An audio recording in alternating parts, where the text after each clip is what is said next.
Bonjour à tous, vous allez bien? Oui, je vous invite à vous lever. On va prendre quelques chants de louange. Nous allons élever Dieu, louer Dieu ce matin. J'entrerai dans tes parvis. Amen.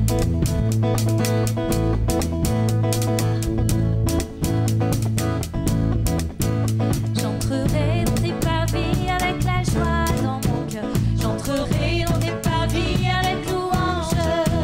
J'entrerai dans tes parvis avec la joie dans mon cœur. Je loue son nom car il me rend heureux. J'entrerai dans tes parvis avec la joie dans mon cœur. J'entrerai dans tes parvis avec louange. J'entrerai dans tes parvis avec la joie dans mon cœur. Je loue son nom car il me rend heureux. Il me rend heureux. Il me rend heureuse. Il me rend heureuse. Je loue son nom car il me rend heureuse. Il me rend heureuse. Il me rend heureuse. Je loue son nom car il me rend heureuse. J'entrerai dans ses parvis. J'entrerai dans ses parvis avec la joie dans mon cœur. J'entrerai dans ses parvis avec louange. J'entrerai dans ses parvis avec la joie dans mon cœur. Je loue son nom car il me rend heureux. Il me rend heureuse. Il me rend heureuse. Je loue son nom car il me rend heureuse. Il me rend heureuse. Il me rend heureuse. Je loue son nom car il me rend heureuse. J'entrerai dans tes portes. J'entrerai dans ses portes avec la joie dans mon cœur. Je viendrai louer le Seigneur. Je dirai voici le jour que le Seigneur a fait. Qu'il soit pour nous tous un sujet de joie. Amen. J'entrerai dans ses portes avec la joie dans mon cœur. Je viendrai louer le Seigneur. Je dirai voici le jour que le Seigneur a fait. Que soit un sujet de joie. Un sujet de joie. Un sujet de joie. Qu'il soit pour nous tous un sujet de joie. Un sujet de joie. Un sujet de joie. Qu'il soit pour nous tous un sujet de joie. Un sujet de joie. Un sujet de joie. Un sujet de joie. Qu'il soit pour nous tous un sujet de joie. Un sujet de joie. Un sujet de joie. Qu'il soit pour nous tous un sujet de joie. Est-ce que c'est un sujet de joie pour vous d'être là, louer le Seigneur ensemble ce matin? Amen. Amen. Nous allons compter ses bienfaits ce matin. Nous allons prendre le temps de compter ses bienfaits. Amen. Vous êtes d'accord? Amen. En quelles circonstances, quelles que soient les circonstances, nous voulons louer son nom. Quand le vol de la tempête vient assombrir ton ciel bleu, au lieu de baisser la tête, compte les bienfaits de Dieu. Vous êtes d'accord avec ça? On va compter ses bienfaits. Quand sur la route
bienfaits dans nos vies. Merci Seigneur parce que si nous sommes en vie aujourd'hui, c'est par ta grâce. Si nous sommes là aujourd'hui, Seigneur, c'est seulement par ta grâce. Nous voulons louer ton saint nom.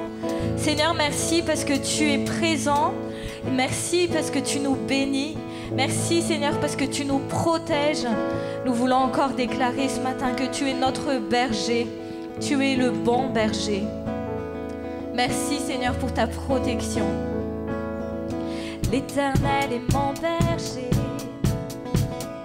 De rien je ne manquerai. Oh mon âme, chante mon âme. Pas à pas il me conduit. Au bord des eaux calmes je le suis. Oh mon âme, chante mon âme. Oui, toujours le bonheur et la grâce m'accompagneront devant sa face. Dans sa présence, tellement de joie, tellement de joie. Amen. Et tant qu'il se trouve auprès de moi, aucun mal mon âme tu ne craindras. Et dans son temps, je reviendrai, je reviendrai. Et si je traverse encore la vallée de l'ombre de la mort, oh mon âme, chante mon âme, puisqu'il m'aime le premier, non rien ne pourra me séparer de son amour, de son amour. Oui, toujours le bonheur et la grâce m'accompagneront devant sa face. Dans sa présence, tellement de joie, tellement de joie. Et tant qu'il se trouve auprès de moi, aucun mal mon âme tu ne craindras. Et dans son temps, je reviendrai, je reviendrai. Yahweh, Yahweh, tu fais briller sur moi ton soleil. Yahweh, Yahweh, ta lumière chasse au loin les ténèbres. Yahweh, Yahweh, ta parole éclaire mon sentier. Yahweh, Yahweh, Yahweh. Bientôt il viendra me chercher, et dans sa maison j'habiterai. Oh mon âme, chante mon âme, sans cesse jusqu'à son retour. Mon âme chante son amour tous les jours, tous les jours. Oui, toujours le bonheur et la grâce m'accompagneront devant sa face. Dans sa présence, tellement de joie, tellement de joie. Et tant qu'il se trouve auprès de moi, aucun mal mon âme tu ne craindras. Et dans son temps, je reviendrai, je reviendrai. Yahweh, Yahweh, Yahweh, tu fais briller sur moi ton soleil. Yahweh, Yahweh, ta lumière chasse au loin les ténèbres. Yahweh, Yahweh, ta parole éclaire mon sentier. Yahweh, Yahweh, Yahweh.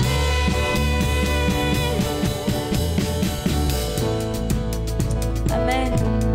C'est une vérité ce que ce chant nous dit. Il est là et dans sa présence, il y a tellement de joie. Et tant qu'il se trouve auprès de moi, aucun mal, mon âme, tu ne craindras. Amen. C'est notre assurance, c'est notre protection, notre bon berger est là avec nous. Amen. Il est le roi des rois. Seigneur, sois loué ce matin. Sois loué. Jésus.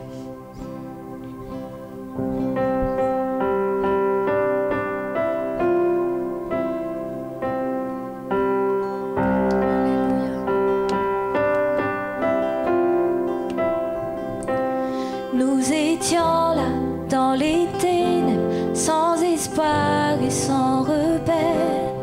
Quand du ciel tu es descendu pour nous montrer l'amour du Père. À une vierge mangée ta parole, comme avaient dit les prophètes. Et d'un trône de gloire éternelle, tu es né dans une étape. Louons le Père, le Fils et le Saint-Esprit.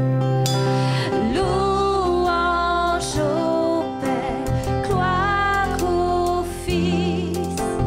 Béni soit le Saint-Esprit. Dieu trois fois saint, majesté. Gloire au roi des rois à tout jamais.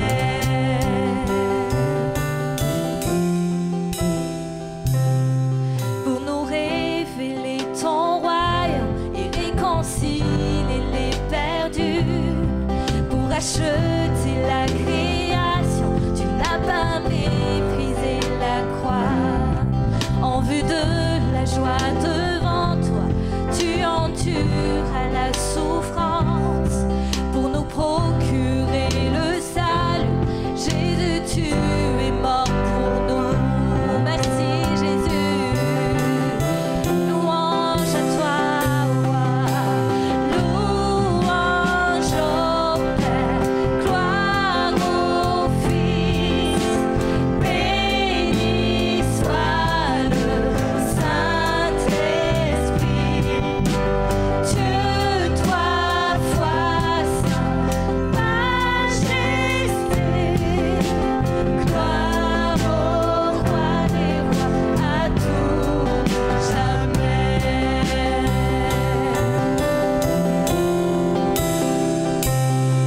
Et à l'aube du troisième jour, tout le ciel retint son souffle. Quand la pierre fut roulée, l'agneau de Dieu a triomphé. Et les morts sortis de leur tombe, et tous les anges furent dans la joie.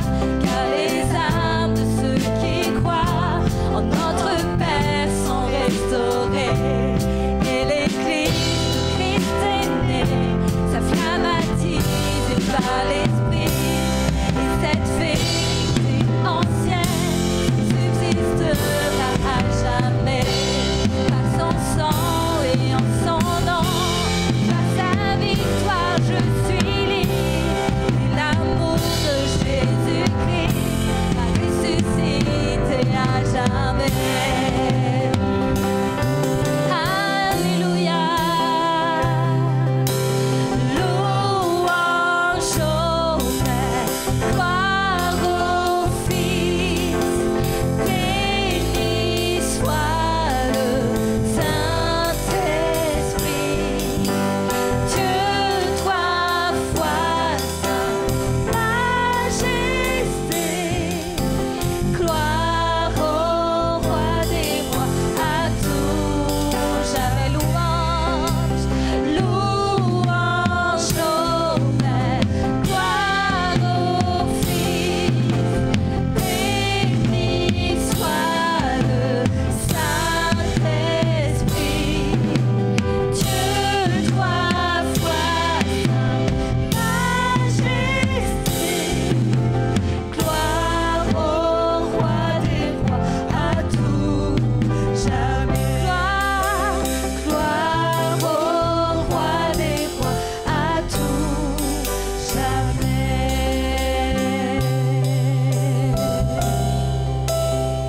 Merci Jésus.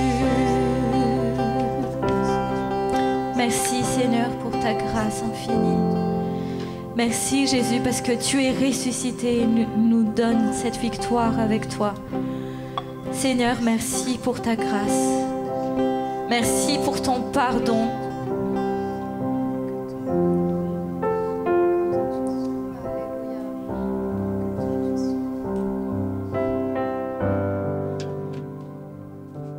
Grâce infinie de notre Dieu qui un jour m'a sauvé.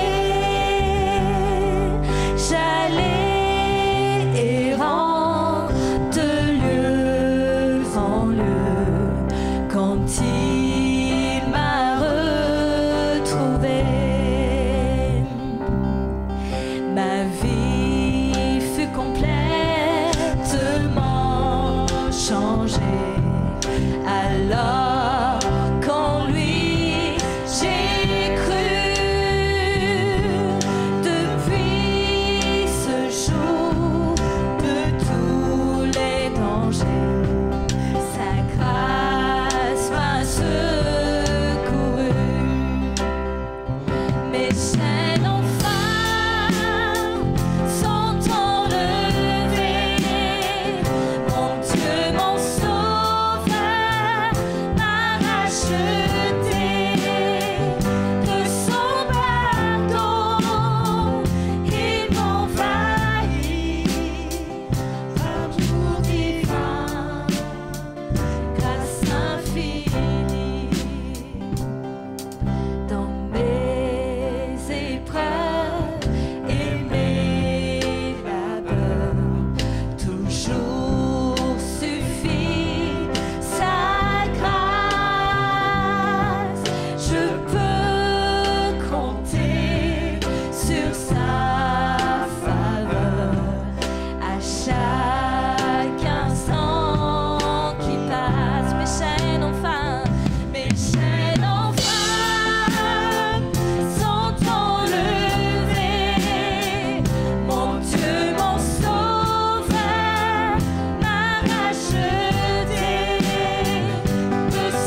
musique continue, élevant nos voix.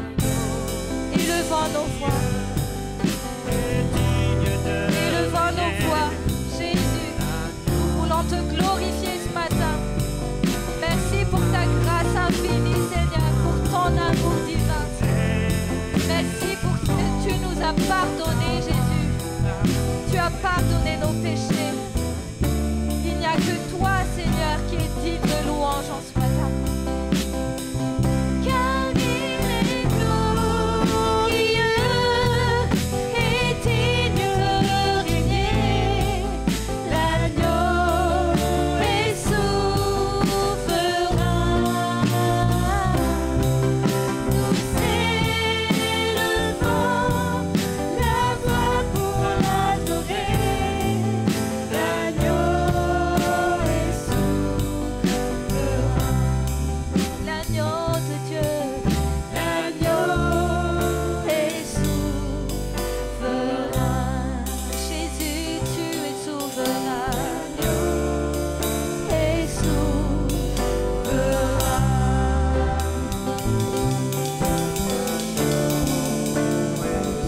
Alléluia. Tu es digne,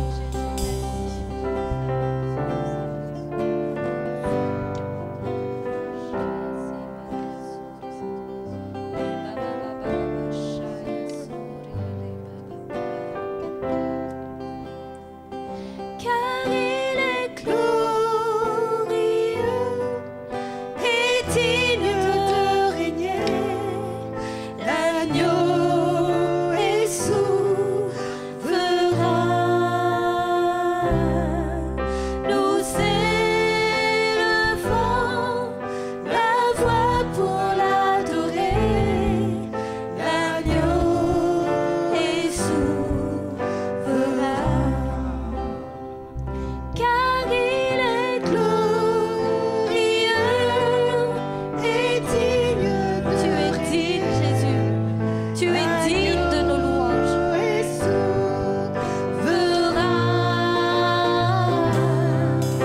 Nous élevons la voix pour l'adorer. L'agneau est souverain. Tu es souverain. L'agneau est souverain. L'agneau est souverain.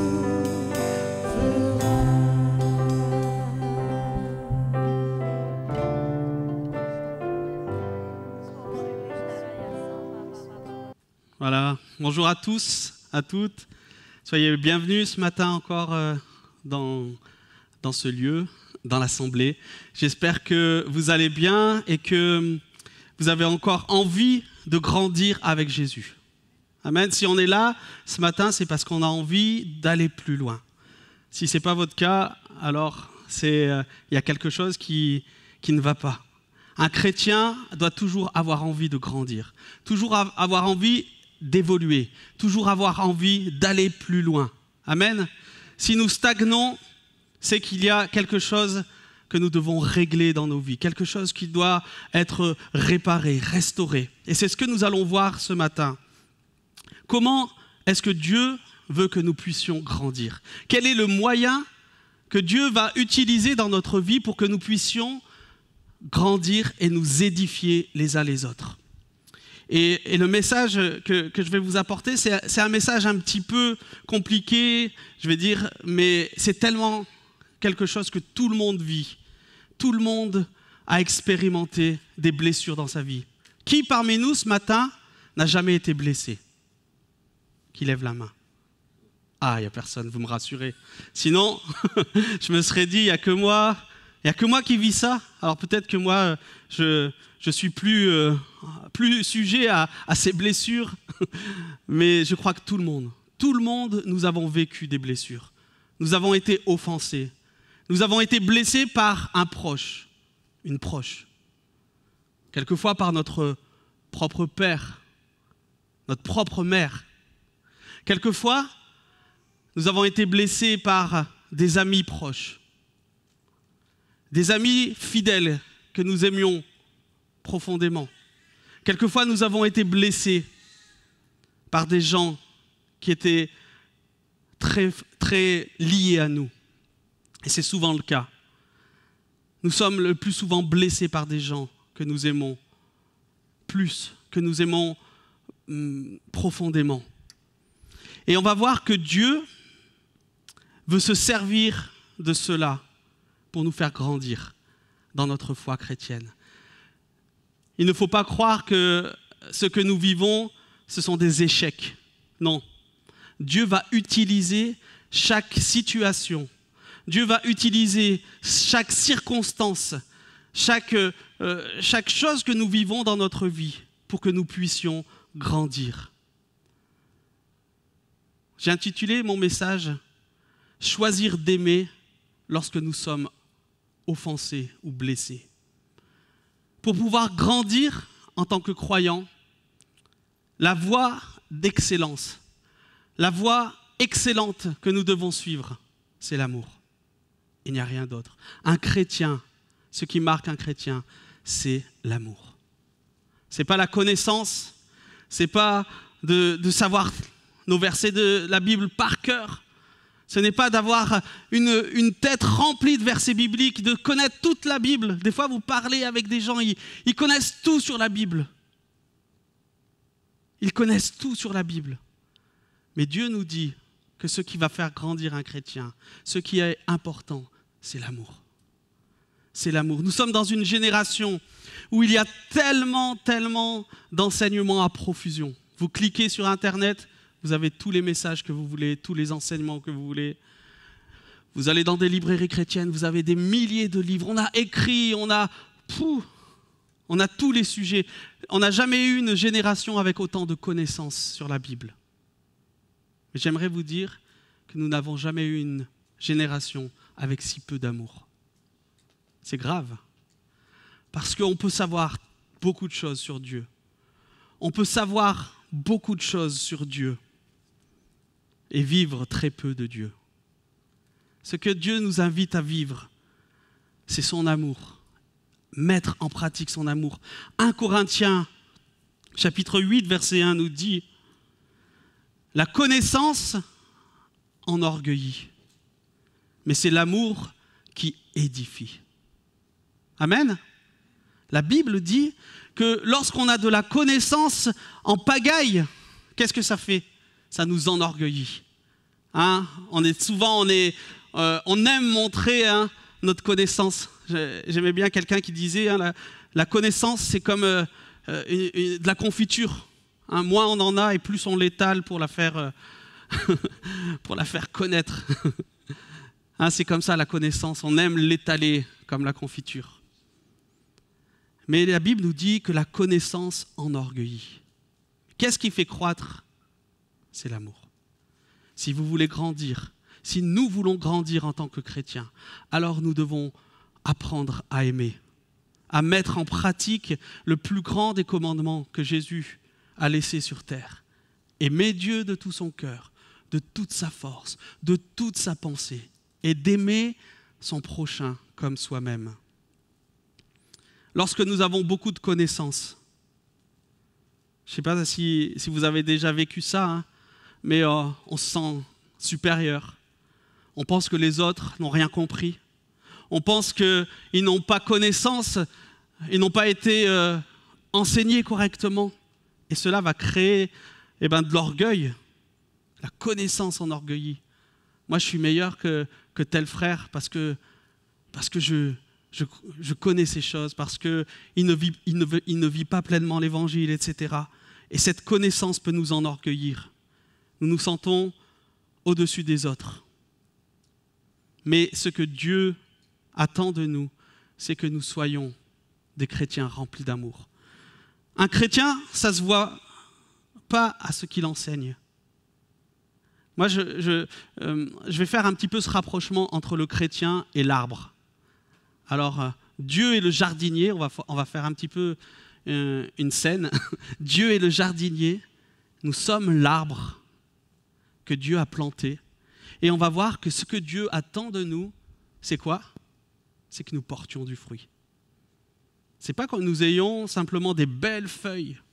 Et en fait, je représente la connaissance, c'est comme ces feuilles. Un arbre touffu, plein de belles feuilles, il est rempli de feuilles. Et quand vous allez chercher des feuilles, vous allez chercher dans l'arbre comme ça, et puis vous allez chercher des fruits, mais il n'y en a aucun.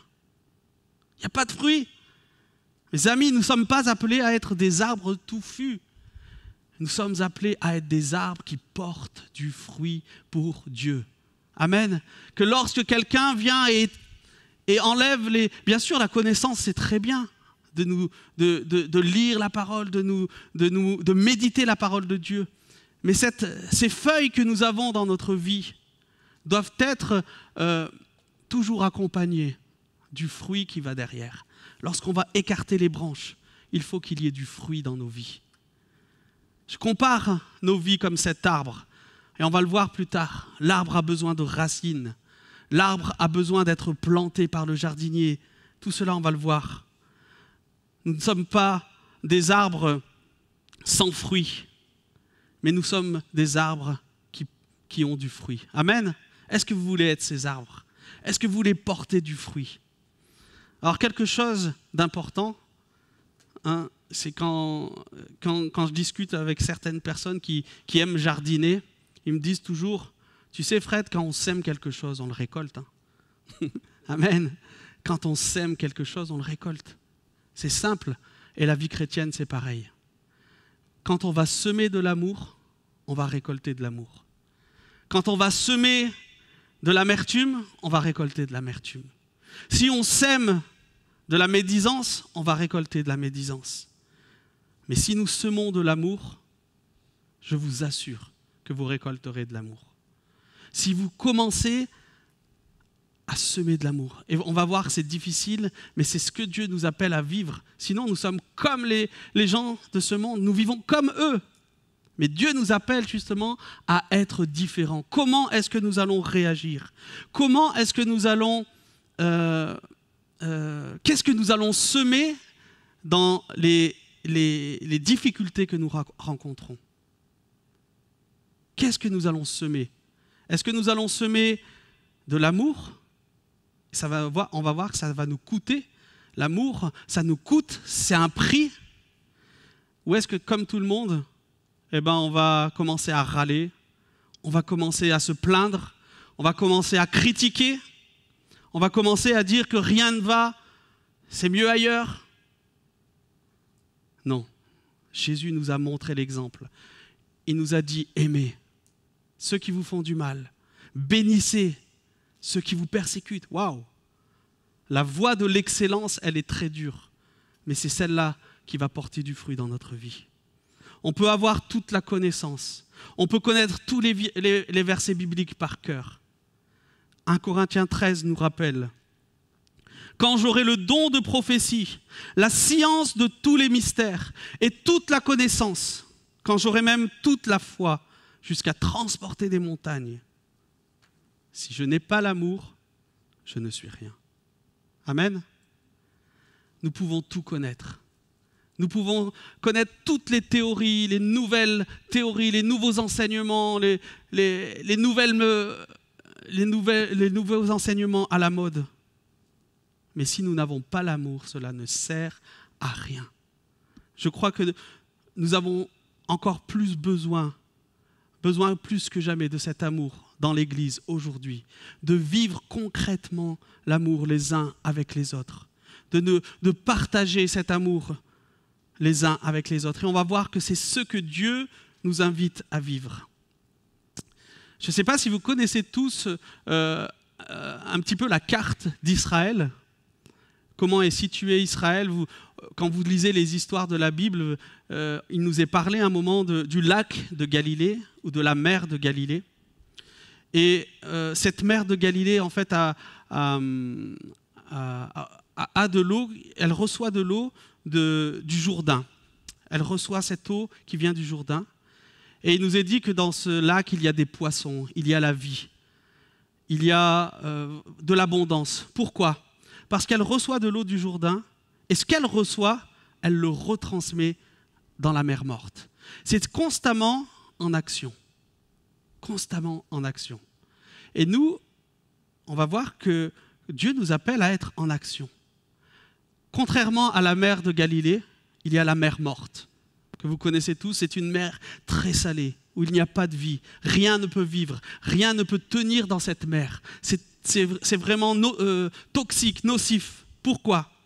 Parce que la mer morte reçoit l'eau du lac de Galilée, et au lieu de la retransmettre plus loin, elle stocke tout, elle garde tout, et elle ne véhicule pas du tout. Et donc, elle reçoit d'en haut, mais elle garde, et ça produit une eau salée, une eau qui est mauvaise, qui ne produit pas la vie. Et c'est pareil pour nous en tant que chrétiens. Cette symbolique que nous recevons de Dieu, l'eau qui vient d'en haut, l'eau vive qui nous est donnée par le Saint-Esprit. Et nous devons en retour la retransmettre. Nous devons en retour la communiquer afin que cette vie soit vécue. Et on va voir que toutes les fois où cette eau n'est pas retransmise, c'est parce qu'il y a un blocage. C'est parce que quelque chose bloque la transmission de cette eau vive. Parce que quelque chose empêche que cette eau circule. Le tuyau est bouché. Il est bouché par quoi ? Il est bouché à cause du péché. Il est bouché à cause de plein de choses. Pourquoi est-ce que nous ne retransmettons pas ce que Dieu nous a donné ? C'est parce que dans nos cœurs, il y a des blessures. C'est parce que dans nos cœurs, il y a des choses qui ne sont pas réglées avec Dieu. Nous avons été blessés par un tel. Nous avons été blessés, offensés par un frère, par une sœur, par quelqu'un qui nous a fait du mal dans notre enfance. Un père, une mère, quelqu'un de notre famille, nos enfants. Et cette blessure qui est là nous empêche de retransmettre l'amour et le pardon de Dieu. Cette blessure qui est dans notre cœur nous empêche de communiquer la vie que Dieu nous a donnée, le pardon que Dieu nous a donné. Jésus a été clair, il a dit « Pardonnez comme vous avez été pardonnés ». Si nous recevons de Dieu l'amour, si nous recevons de Dieu le pardon, nous ne pouvons pas le garder. Sinon, nous allons devenir comme cette mer qui est morte, où il n'y a plus de vie. Des chrétiens où il n'y a plus rien qui se passe. Des chrétiens qui deviennent aigris. Un cœur dur. Un cœur qui est nocif. Quand ils vont parler, ce n'est plus la vie qui sort de leur bouche, mais c'est l'amertume. C'est la nostalgie. Ils vont parler toujours du passé, des choses d'avant, de leurs blessures. Avant, c'était comme ça. Ils sont dans un cycle de mer morte. Ils reçoivent de Dieu, ils ont reçu de Dieu, mais ça tourne en rond. Parce que leurs blessures à l'intérieur ne sont pas guéries. Parce qu'ils n'ont pas choisi la voie de l'excellence, du pardon, la voie de l'amour de Dieu. La voie qui guérit et qui restaure. La voie qui libère ce qui est bouché au-dedans de nous. Premier point que j'aimerais appuyer ce matin dans ce message, c'est que les épreuves que Dieu va permettre dans nos vies, et on va voir que quelquefois c'est même lui qui envoie l'épreuve. On va voir ça dans la vie de Joseph un petit peu. On ne va pas rentrer dans l'histoire de Joseph, dans ce personnage, mais on va voir que c'est Dieu qui a envoyé Joseph en Égypte. C'est un verset dans la Bible, on va le lire ensemble tout à l'heure. C'est que Dieu va permettre des épreuves dans notre vie. Dieu va faire que nous vivons certaines épreuves. Pourquoi ? Est-ce que c'est pour vous faire du mal ? Non. C'est parce que vous avez besoin de grandir dans l'amour. C'est parce que vous avez besoin d'étendre vos racines dans l'amour. Vous avez besoin d'approfondir vos racines dans la parole de Dieu. Nous allons vivre des confrontations avec les autres. Souvent avec des frères, des sœurs, des proches. Il nous est dit dans l'Ancien Testament que le temple a été construit avec des pierres qui ont été frictionnées les unes aux autres. Il n'y a pas eu d'outils qui sont passés sur les pierres du temple. Pourquoi ? Parce que Dieu voulait que le temple puisse se coordonner, les pierres puissent se mettre les unes au-dessus des autres par le frottement, pour que ça puisse s'emboîter correctement, pour que ce soit parfait, pour que ce soit un édifice qui soit construit à travers le frottement. Et l'Église, c'est le temple de Dieu. Et Dieu va vouloir nous construire. Peut-être vous n'avez pas entendu souvent ça comme ça, mais Dieu va vouloir construire l'Église en nous frottant les uns les autres. Alors il y en a qui font plus mal que d'autres, hein. J'avoue. Mais Dieu va permettre que nous nous frottions les uns aux autres pour construire le temple, l'édifice de Dieu. Le problème, c'est que beaucoup de chrétiens voient ces frictions ou ces problèmes comme des échecs. Ils pensent que l'autre est mauvais, que l'autre personne a des problèmes. C'est tout le temps l'autre qui a un problème d'ailleurs, c'est jamais nous. J'aime souvent dire, on est tous différents, surtout les autres. N'est-ce pas? On est tous différents, surtout les autres. Mais on voit toujours le problème chez l'autre. Toujours c'est l'autre qui a un problème, toujours c'est l'autre qui est bizarre, toujours c'est l'autre qui a mal parlé, mal répondu. Et je crois que on perd des bénédictions de Dieu quand on abandonne, quand on quitte, quand on fuit les situations. Hein, c'est une génération Kleenex un petit peu. On prend quelque chose, on l'utilise et on le jette. On prend quelque chose, on l'utilise et on le jette. Dieu, ce n'est pas un Dieu Kleenex. Dieu, c'est un Dieu fidèle. C'est un Dieu qui aime la persévérance, même dans l'épreuve, même quand c'est dur. Dans le mariage, vous entendez toujours, hein, quand quelqu'un parle du mariage, il dit, le pasteur lui dit, pour le meilleur et pour le pire. Mais le problème, c'est que les gens, eux, ils veulent que le meilleur. Ils ne veulent pas le pire. Un frère disait toujours qu'il était marié pour le meilleur et pour le pire, et il attendait toujours le meilleur. Il a attendu longtemps. Non, c'est bon, le mariage, c'est une bénédiction. Mais Dieu veut que nous puissions persévérer dans le meilleur comme dans le pire. Amen. Et bien souvent, dès que le pire arrive, qu'est-ce qui se passe? Les gens, ils fuient. Les gens ne sont plus capables de faire face aux difficultés, ne sont plus capables de faire face quand il y a de la tension, des problèmes, des conflits. Mais c'est normal. Sinon, on ne serait plus de cette terre. C'est normal. Nous sommes des êtres humains, nous sommes des êtres qui nous confrontons, qui avons des caractères différents, qui avons des raisonnements différents. Et surtout dans l'Église. Mais Jésus nous a dit, oui, dans l'Église, ça va être aussi pareil. Vous êtes une famille, mais aimez-vous les uns les autres. Pardonnez-vous réciproquement. Aimez-vous les uns les autres. Dieu ne nous appelle pas à abandonner, à démissionner, à quitter, mais il nous appelle à faire face dans nos épreuves. Parce que les épreuves vont révéler qui nous sommes vraiment. N'est-ce pas? Des fois, on voit des frères, des sœurs ou des personnes qui sont tout le temps souriantes, tout va bien. Mais le jour où il y a l'épreuve, waouh, ils ont complètement changé. Ils ne sont plus les mêmes. Bien sûr, on souffre quand il y a l'épreuve, on passe par des moments d'incompréhension. Moi, je peux vous dire, quand il y a eu des moments d'épreuve dans ma vie, c'était dur de louer Dieu. C'était dur d'aller à l'église. C'était dur de chanter Dieu. C'était dur de remercier Dieu. Mais je l'ai fait par obéissance en disant, Seigneur, je veux continuer parce que je sais que tu es bon. Même si je ne le vois pas aujourd'hui, je sais que derrière les nuages, derrière la pluie, derrière la tempête, il y a le soleil qui est toujours là. Il est présent, il brille. Et un jour, les nuages partiront. Dieu veut se servir de ces épreuves-là que nous vivons pour nous préparer, pour nous façonner à son service. Amen.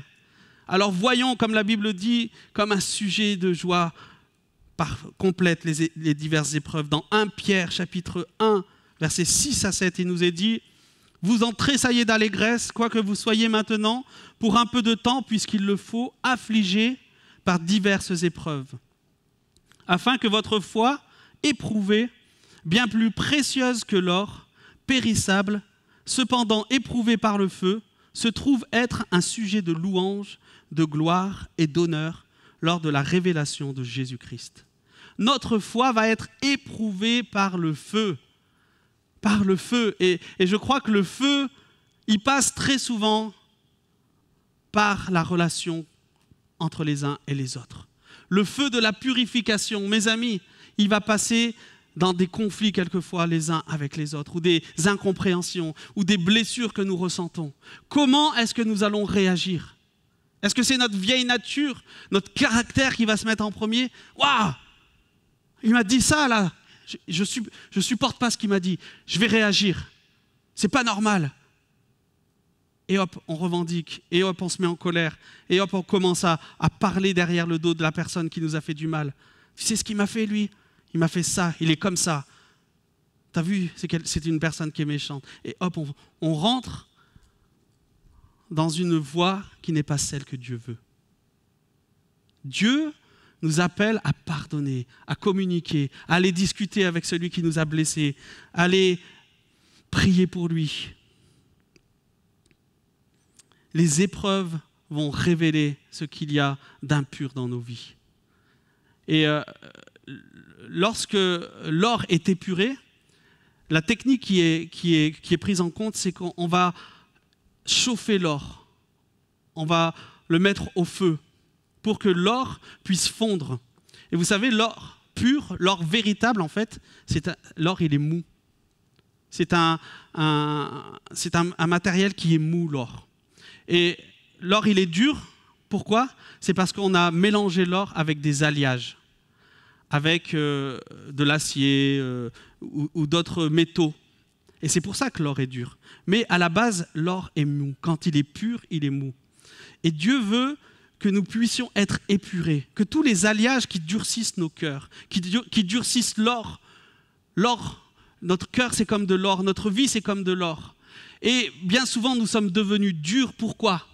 Parce que nous avons laissé des alliages se mélanger avec l'or pur que Dieu veut pour nos vies. Et la parole de Dieu nous est dit que Dieu va permettre que nous soyons éprouvés pour que tout ce qui est impur remonte à la surface. Quand l'or est chauffé, l'or est plus lourd que les métaux et l'or commence à descendre et tout ce qui est impur remonte à la surface. L'acier, les métaux, le zinc, le cuivre, tous ces métaux-là qui sont mélangés à l'or pur remontent à la surface. Et toutes ces choses, c'est nos mauvais caractères, c'est notre vieille nature, c'est le péché en nous, c'est toutes ces choses qui vont durcir nos cœurs, qui vont nous endurcir les uns avec les autres. Mais Dieu veut nous épurer, nous éprouver, et il va permettre cela à travers nos frères, nos sœurs, à travers le frottement des pierres les unes avec les autres. Et peut-être que vous n'avez pas l'habitude d'entendre ces choses-là, mais c'est vraiment la volonté de Dieu. L'Église, c'est le cœur de Dieu, parce qu'il veut que nous mettions en pratique l'amour. Dieu veut que nous mettions en pratique sa parole. Et tant que nous n'aurons pas compris cela, nous allons tourner en rond. Nous allons continuer à être comme cette mer morte, recevoir mais ne pas donner. Et la vie va disparaître de nos cœurs. Et nous allons devenir durs. Durs. Combien c'est triste de voir des chrétiens durs, où il n'y a plus de vie. Vous discutez avec eux, il n'y a plus d'amour. Il n'y a plus de compassion. Pourquoi? Parce qu'ils ont laissé la dureté, l'amertume, endurcir leur cœur, endurcir l'or pur que Dieu a dans nos vies, nous a donné. Dans Proverbe 4, verset 23, il nous est dit « Garde ton cœur plus que toute autre chose, car de lui viennent les sources de la vie. » Ça, c'était mon verset préféré quand j'étais jeune. Vraiment, c'est un verset que Dieu a mis dans mon cœur. Un verset qui m'a accompagné toute ma jeunesse. Parce que en fait, j'avais envie de vivre une vie pure, une vie qui honore Dieu. J'avais dit à Dieu, Seigneur, je veux te suivre, je veux te servir, je veux marcher avec toi. Et il avait mis ce verset dans mon cœur. Fred, garde ton cœur, plus que toute autre chose, car de lui viennent les sources de la vie. Si nous ne gardons pas nos cœurs, la source de la vie, ne va plus couler à travers nous. Si nous ne gardons pas notre cœur, nous allons nous endurcir. Si nous ne veillons pas à ce que nous nourrissons, à ce que nous véhiculons en nous, nous allons devenir durs et il n'y aura plus d'eau vive qui va couler de notre sein, comme la parole de Dieu le dit. Le tuyau va être bouché. On va aller de lieu en lieu, d'église en église. On va chercher ailleurs toujours. On dit toujours que l'herbe est plus verte ailleurs, mais ce n'est pas vrai. Parce que le problème, souvent on dit, mais dans cette église, il n'y a pas d'amour. Le problème, il n'est pas dans l'église, le problème, il est en nous. On a des choses à régler dans nos cœurs, en premier, avant d'aller chercher ailleurs. Et des gens vont faire ça toute leur vie. Ils vont essayer de trouver ailleurs, dans une autre épouse, dans un autre homme, le bonheur. Mais en fait, le problème, il est dans nos cœurs. Le problème, il est en nous. Et on a besoin de régler ces problèmes. On a besoin que Dieu vienne nous guérir à l'intérieur pour que nous soyons des personnes qui portent du fruit là où Dieu nous a placés. On va voir que Dieu, c'est le jardinier. Et quand il plante un arbre quelque part, il ne se trompe pas. Hein? Ce n'est pas à l'arbre de dire, là, tu m'as planté n'importe où. Hein. Moi, je ne veux pas être ici. Le Dieu est le jardinier. S'il nous a plantés quelque part, c'est parce qu'il sait que c'est là que nous allons grandir, que nos racines vont pousser, même si on ne comprend pas, même si c'est dur, même si nos collègues de travail sont compliqués. Dieu va se servir de ça pour t'édifier. Même si ton conjoint est compliqué, Dieu va se servir de ça pour te bénir, te sanctifier et t'amener plus loin. Même si tes amis, tes frères, tes sœurs autour de toi sont durs à vivre, Dieu sait ce qu'il fait. Il t'a planté ici. C'est pour que tes racines deviennent fortes et soient enracinées. C'est trop facile de partir, de fuir. On va le voir comme ces disciples qui ont fui lorsque c'était trop dur à vivre. Dieu veut que nous soyons fidèles et que nous marchions même lorsque c'est compliqué. L'amour, ça a un coût. L'amour, ça coûte. Et Jésus l'a montré. L'amour, ça a un prix. L'amour, c'est un prix élevé. Ce n'est pas donné à tout le monde d'aimer. C'est de choisir. Aimer, c'est de choisir quelquefois la difficulté. Jésus a choisi de mourir par amour pour nous. Ça, c'est l'amour véritable. Quand vous dites ça à des gens qui ne comprennent pas vraiment cette révélation de l'amour de Dieu dans leur vie, ils disent mais pourquoi ? Pourquoi il est mort ? Pourquoi il a fait ça ? Pourquoi Dieu a permis ça ? Mais Dieu le dit. Dieu a tant aimé le monde qu'il a donné ce qu'il avait de plus cher, sa propre vie, son propre Fils, Jésus-Christ, pour mourir pour nous, pour nos péchés, afin que nous soyons sauvés. Ça, c'est le véritable amour. L'amour qui coûte, l'amour qui a un prix. Donc, on va voir que cet arbre que je vous ai dit tout à l'heure a besoin de racines. Et quelles sont ces racines ?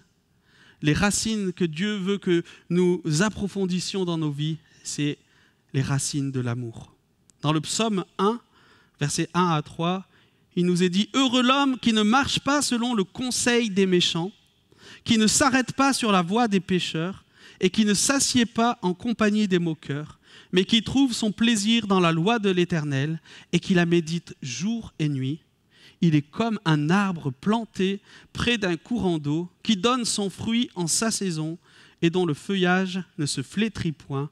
Tout ce qu'il fait lui réussit. » Encore une histoire d'arbre. La Bible nous parle de l'arbre que j'ai parlé au début du message. Nous sommes les arbres de Dieu.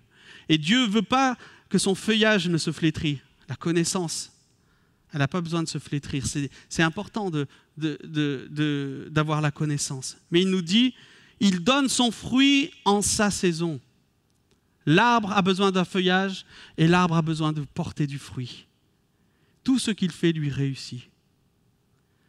Pour que nos racines se développent, frères et sœurs, il n'y a qu'à travers l'amour que Dieu va nous donner, mais aussi on va voir que pour qu'un arbre grandisse, qu'est-ce qu'il a besoin? Il a besoin de la pluie, il a besoin du soleil, il a besoin du vent, il a besoin bien sûr de la terre. Et tous ces éléments vont faire grandir les racines au plus profond de l'arbre. Vous ne pouvez pas faire pousser un arbre sans ces éléments-là. Et c'est pareil dans nos vies. Vous ne pouvez pas enraciner profondément vos racines en Christ sans quelquefois la pluie. La pluie dans nos vies. La pluie qui tombe et qui coule et qui est difficile à supporter. On ne peut pas grandir dans notre foi chrétienne sans le soleil qui quelquefois nous frappe, qui est fort, qui nous tape derrière la tête. On ne peut pas grandir sans le vent. Tous ces éléments sont nécessaires à la croissance de l'arbre. Et tous ces éléments que Dieu permet dans nos vies, les difficultés, les pluies, les vents, le soleil, vont nous permettre de grandir avec lui. Amen. Ce n'est pas à nous, comme je l'ai dit tout à l'heure, de dire au jardinier, pourquoi tu m'as planté ici? Pourquoi tu m'as mis ici? Moi, je veux aller là-bas, où il n'y a pas de pluie, où il n'y a pas trop de soleil. Je veux aller là où c'est tout tranquille, où c'est bien. Mais le jardinier, il sait ce qui est bon pour nous. Le jardinier, il sait pourquoi il nous a plantés là. Il sait pourquoi il y a besoin de toutes ces choses. Parce qu'il sait que là, à ce moment-là, nos racines vont s'approfondir, vont être plus costauds, plus fermes, plus fortes. Et nous serons des arbres qui vont porter du fruit à la gloire de Dieu. Ne cherchons pas à négocier avec Dieu et à lui dire « Dieu, tu n'aurais pas dû me planter là. Dieu, tu n'aurais pas dû me faire vivre ces choses. Pourquoi ?» On a tellement de pourquoi. Pourquoi? Mais Dieu sait toutes choses, il est souverain. Il sait pourquoi. Et quelquefois, nous le comprenons après. Moi, je suis passé des fois par des épreuves, et quand j'étais dans l'épreuve, je disais, mais pourquoi?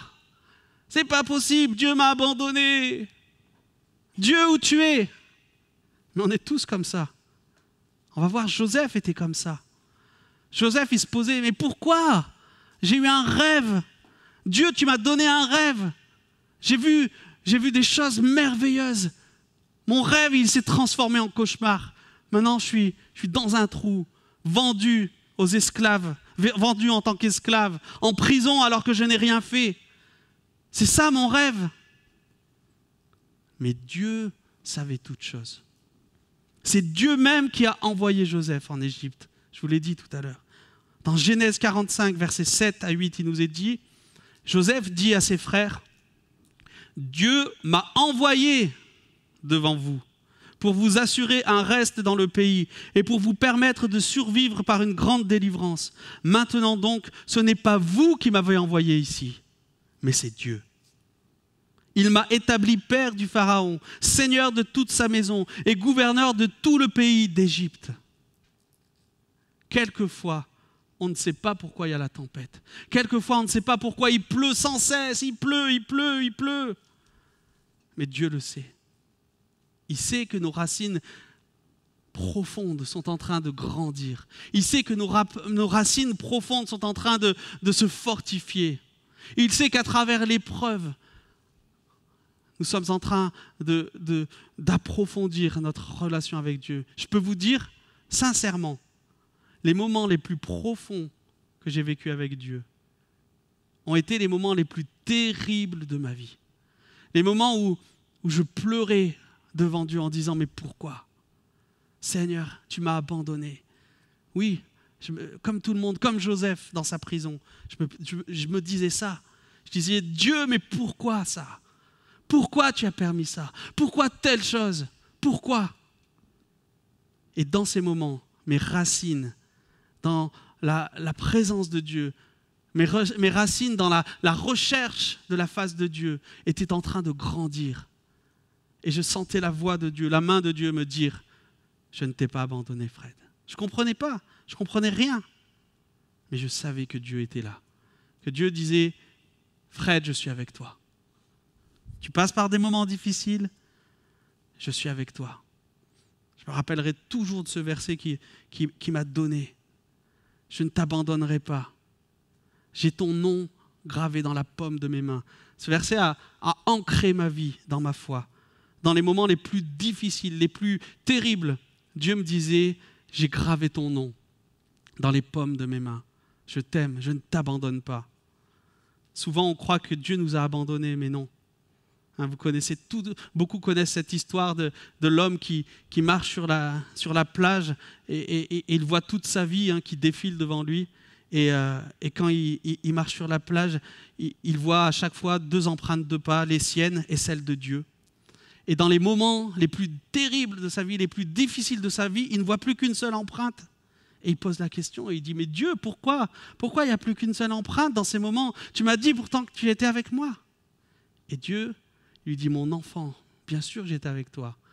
Je t'aimais, je t'aime tellement que je t'ai porté dans mes bras. Et c'est mes empreintes que tu vois, parce que je te portais dans mes bras. Dieu, dans les moments difficiles, est présent. Même si on ne le réalise pas sur le moment. On ne le comprend pas. Joseph ne comprenait rien à ce qui était en train de lui arriver. Mais Dieu était présent. Ça me fait penser à la parabole encore du semeur. On parle des arbres, on parle des graines. Je suis en plein dans mon jardinage en ce moment. Je me dis que si je veux avoir des tomates cet été, il faut que je sème. Sinon, ça ne va pas venir tout seul. Semez et vous récolterez.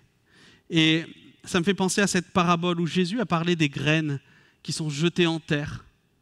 Et quelquefois, on est comme cet homme dans Marc 4, 17, où il nous est dit « Ils n'ont pas de racines en eux-mêmes. Ce sont des hommes d'un moment. Et dès que survient la tribulation ou la persécution à cause de la parole, ils y trouvent une occasion de chute. » C'est une parabole que Jésus a donnée en disant on peut être comme ces graines qui n'ont pas de racines. Et comme elles n'ont pas de racines, quand la tribulation vient, ils y trouvent une occasion de chute. Ils n'ont aucune racine en eux-mêmes. Ce sont des hommes d'un moment, des feux d'artifice. Vous les voyez briller un moment et après ils ne sont plus là. Il n'y a plus personne. Ça ne vous fait pas penser aussi aux disciples de Jésus? Tout le monde suivait Jésus. Waouh, il y avait une grande foule. C'était merveilleux. Tout le monde suivait Jésus. Mais quand il a commencé à avoir des complications, vous savez, on voit souvent que le beau côté de Jésus, qui fait des miracles, qui guérit, mais derrière, ça devait être terrible ce qu'il vivait. On devait le calomnier, on devait se moquer de lui, on devait le juger. Les gens devaient dire, la Bible nous dit quand même, qu'on disait de lui que c'était un homme rempli de démons, pire qu'un païen. Il mangeait, il buvait comme les publicains. Si ça c'est écrit dans la Bible, c'est que ça devait véhiculer autour de lui. Il devait y avoir des rumeurs sur Jésus. Il devait y avoir vraiment des médisances. Il devait y avoir des choses qui étaient dites sur lui horribles. Et à ce moment-là, qu'est-ce qui s'est passé? Jean 6, 66 à 69. Dès lors, plusieurs de ses disciples se retirèrent en arrière et ils cessèrent d'aller avec lui. Jésus dit donc aux 12, « Et vous, ne voulez-vous pas aussi vous en aller ?» Simon-Pierre lui répondit, « Seigneur, à qui irions-nous? Tu as les paroles de la vie éternelle. Et nous savons, et nous avons cru, et nous avons connu que c'est toi, le Christ, le Saint de Dieu. » Jésus ne cherchait pas la popularité. Jésus ne cherchait pas à être entouré de monde. Ce n'est pas ça qui l'importait. Lui, il voulait annoncer la vérité. Et il a dit, il a vu que ses disciples se retirèrent et ils partirent en arrière. Et il a dit aux 12, et vous ne voulez pas partir aussi? Il ne cherchait pas à retenir les gens, à faire des compromis avec son message. Oh, je vais perdre telle personne, il faut que je sois prudent avec telle personne. Non, Jésus était vrai. Et il disait la vérité toujours. Mais il nous est dit que ces gens n'avaient pas de racines. Ils quittèrent Jésus et ils sont partis. Ils l'ont abandonné. Ne soyons pas de ces gens-là. Ayons des racines fondées sur l'amour et sur la présence de Dieu. On va aller plus loin pour finir en disant que le fruit de l'amour, eh bien, le fruit de l'esprit, un des fruits de notre arbre, c'est l'amour. Un des fruits que Dieu veut que nous puissions manifester, c'est l'amour. Et dans 1 Corinthiens 13, il nous est dit que l'amour, qu'est-ce qu'il fait? Il ne dit pas de mal. Vous êtes d'accord? L'amour ne dit pas de mal. Il ne critique pas. Il n'est pas médisant. Et j'aimerais vraiment qu'on fasse attention en tant que chrétiens à nos langues. Nos langues sont comme une épée. Elles peuvent faire tellement de mal. Elles peuvent élever un homme en quelques minutes en lui faisant des éloges. Oh, cet homme est merveilleux. Cet homme est un homme tellement gentil, tellement bon, tellement ceci. On élève en quelques secondes, mais on coupe les têtes aussi en quelques secondes. La langue est une arme, est une épée dangereuse qui peut faire beaucoup de dégâts. Nous bénissons le Seigneur, mais nous sommes prompts à critiquer nos frères, à critiquer les gens qui nous entourent, notre frère, notre sœur qui est autour de nous. C'est tellement plus facile de parler, comme les supporters. Moi, je suis un fervent supporter devant la télé. Et quand on est devant la télé, on dit toujours « Mais il faut faire ceci, mais fais-lui la passe, mais là, il est tout sale, mais c'est pas possible !» Et on est tout le temps en train de râler. J'aimerais bien qu'un jour, ils nous disent « Allez, va sur le terrain et montre-nous ce que tu sais faire. » Et là, on ne dit plus rien. On ne dit plus rien. Pourquoi? Parce que nous sommes tellement prompts à critiquer, à voir la poutre qu'il y a dans l'œil de notre frère, à critiquer nos autorités, à critiquer nos responsables. Alors que bien souvent, ils sont au front, bien souvent, eh bien, ils sont dans l'action et ils ne sont pas parfaits et ils font des erreurs. Mais Dieu ne nous appelle pas à critiquer. Dieu ne nous appelle pas à dénigrer ou à être tout le temps en train de voir ce qui ne va pas. Imaginez-vous un commandant dans la guerre, un commandant dans une armée, et toute son armée dénigre toujours ce qu'il décide, toujours ce qu'il fait. Vous pensez qu'ils vont gagner la guerre? Non, ils vont perdre la guerre, parce qu'il n'y a pas de cohésion. Et l'Église de Dieu, c'est comme une armée. L'Église de Dieu, on est ensemble, on est soudés. Le commandant dit qu'il faut attaquer par tel côté, allons-y. Allons-y. Soyons ensemble, remportons ensemble des victoires. Si nous sommes désunis, si nous commençons à dire ouais, mais il va ici, mais on va à la boucherie, on va tous se faire tuer. La guerre, elle est perdue d'avance. Il faut que nous soyons unis et que nous travaillons ensemble. L'amour, le fruit de l'esprit, c'est aussi le pardon. L'amour pardonne, nous dit 1 Corinthiens 13. Il pardonne tout, il croit tout. Et bien souvent, nous enfermons, nous avons des blessures qui nous enferment dans des forteresses. Nous nous sommes enfermés dans des forteresses. Il y a des gens, ils sont inatteignables, tellement ils ont des forteresses dans leur vie. Quand vous allez vers eux, pas moyen de savoir, de les connaître, parce qu'ils se sont enfermés dans des forteresses. Proverbe 18, verset 19 nous dit « Un frère offensé est pire qu'une forteresse, qu'une ville forte, et les querelles sont comme les verrous d'un donjon. » Quelquefois, on a tellement été blessés. Il y a des gens, vous le savez, vous le voyez, ils ont tellement été blessés par la vie qu'ils ne font plus confiance aux gens. On voit par des personnes qui ont été abusées, qui ont été maltraitées. Ils disent « Je ne ferai plus jamais confiance à un homme. Je ne ferai plus jamais confiance à une femme. » Dieu veut que nous remportions des victoires, que nous sortions de ces forteresses. Et il n'y a que le pardon de Dieu qui peut faire cela dans nos cœurs. Il n'y a que l'amour de Dieu qui peut guérir des gens blessés. C'est légitime. On a tous été blessés. Certains plus que d'autres. Vous comme moi, on a tous été blessés. Mais la solution, c'est le pardon de Dieu. C'est l'amour de Dieu. Et vous savez, les gens qui vont le plus vous blesser, ce sont vos proches. Les gens qui vont le plus vous blesser, ce sont des gens que vous aimez profondément. Les gens qui vont vous faire le plus de mal, ce sont des gens proches de vous. l'exemple dans la Bible, Joseph, Jésus, avec Judas. Joseph, c'est son propre frère. Il aimait ses frères, Joseph. Il les aimait. Mais il nous est dit qu'ils l'ont rejeté, ils l'ont abandonné, ils voulaient même le tuer. Ils avaient de la haine pour lui. Ses propres frères. Waouh! Et la solution, c'est le pardon. Jésus a montré l'exemple avec Judas. Judas, imaginez-vous, il a choisi 12 personnes, 12 hommes avec qui il a vécu nuit et jour pendant 3 ans avec lui. Il a mangé avec lui, il a dormi avec lui. Vous savez, Judas, il a chassé des démons. Hein? Judas, il a guéri des malades au nom de Jésus. Judas, il a témoigné. Il aimait Jésus. Je suis convaincu que Judas aimait Jésus. Vous ne pouvez pas quitter du jour au lendemain toutes vos affaires, votre travail, votre famille et suivre une personne si vous ne l'aimez pas. Judas aimait Jésus. Et Jésus aimait Judas. Mais on voit que les racines qu'avait construites Judas étaient mélangées. Son or n'était pas pur.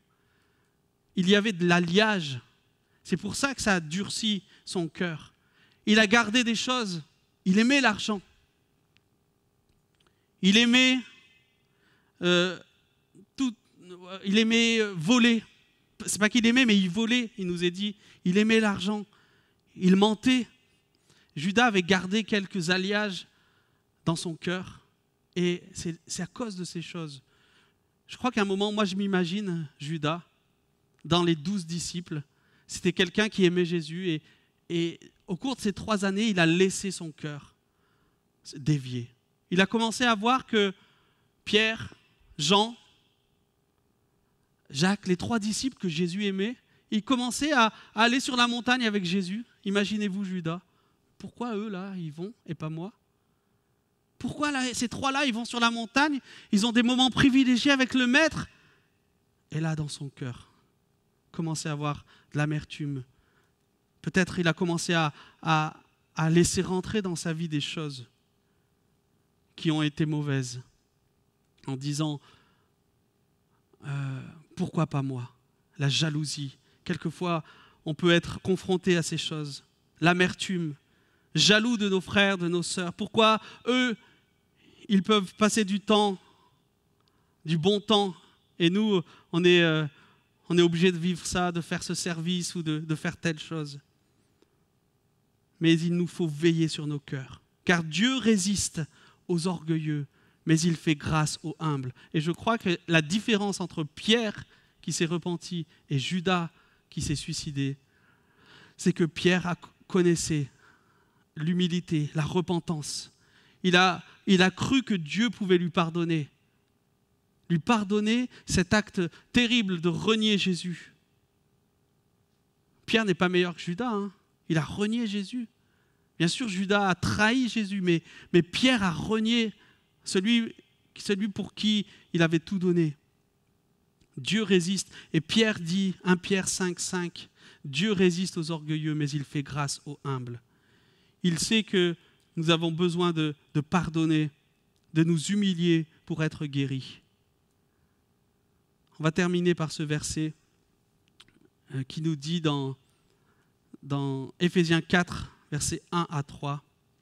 « Je vous exhorte donc, moi le prisonnier dans le Seigneur, à marcher d'une manière digne de la vocation qui vous a été adressée, en toute humilité et douceur, avec patience, vous supportant les uns les autres avec amour. » Amen. Vous supportant les uns les autres avec amour, vous efforçant de conserver l'unité de l'esprit par le lien de la paix.